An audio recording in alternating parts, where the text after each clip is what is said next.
Morning, Mosin. Morning, Monsif. Morning, Jeremy. Morning, Frankie. I'm Frank Fusco and I'm second in Department of English here at William Ellis. I think mixed attainment is empowering every single student, no matter what. I don't want anyone to feel in my classroom that they are left alone with a question or with an idea or with a challenge. It's much more important in a mixed ability classroom to show that everybody does have a role to play and everyone has a voice to be heard. The idea of power in the play is a bit of a recurrent theme, and the scene that we read today was probably sort of the most powerful scene to do with that theme anyway. I want you to think of your own definition of the word power. When you hear the word power, what comes to mind? What do you think of? How would you define it? Physical forces such as energy and gravity. Well done. Power can also be quite mental, so making someone scared of you. Okay. Yeah, like a goalkeeper, you have to put off your striker. Absolutely, it's intimidate, they threaten, they almost scare the striker into making a mistake, don't they? When they talked about what their idea of power is, they were able to use examples that made sense to them, but also help them to build on their own ideas. So I've tried to incorporate into my planning what certain kids might be good at, what they might be able to access, that is not necessarily writing reams and reams of essays. Mephistopheles, could you take stage here for me?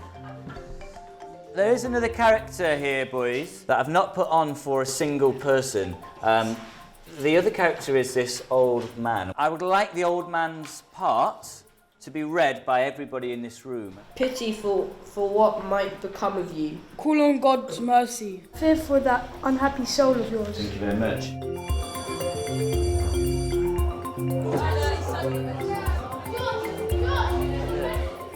Do you want to talk a little bit about how you managed the reading, the shared reading? Yeah, and sharing the part of the old man between everyone isn't only representative of what the character could be seen as, but it's also a way of getting every student in the room to speak. And the two students that I asked to do the two main parts, giving them costumes is just like a click of a finger. They'd go into character straight away, and you can see that in some of the body language that they chose and some of the choices they made with their voice. Students then have agency in helping to shape those readings. I think there's an equality as well between everybody's suggestions, and you might suspect that would be the opposite in a mixed attainment classroom. They may think he's more intelligent, so he will say this and it will be right, but that's definitely the opposite. The way they build on each other's ideas is really productive, isn't it? They would sort of use somebody else's idea as a bridge for honing their own perception of power. I think Mephistopheles would respond like this. He'd say something like, there's a certain sect of the contract which says, he can't use it against Mephistopheles. The whole thing is hinged on questioning and challenging, and But to do that well, you need to know the students really well, and I think and the students need to know each other really well as well. I think. I would agree. So I think that's one of the things with mixed attainment teaching is you do have to know your class as well. You do have to know the students well and their individual voices. A mixed attainment class, like if people have different levels, you have to have a teacher who's able to see like people's where they're good at. If he helps us, we can help other people. So it's like a big old line where when you help someone, you help another person. It keeps going on until everyone improves. Right, I'm going to show you these groups. Don't move into them just yet, so I'll just point out where you're going to go. Not one person is writing the whole thing, okay? So everybody can have a go at writing on this sheet.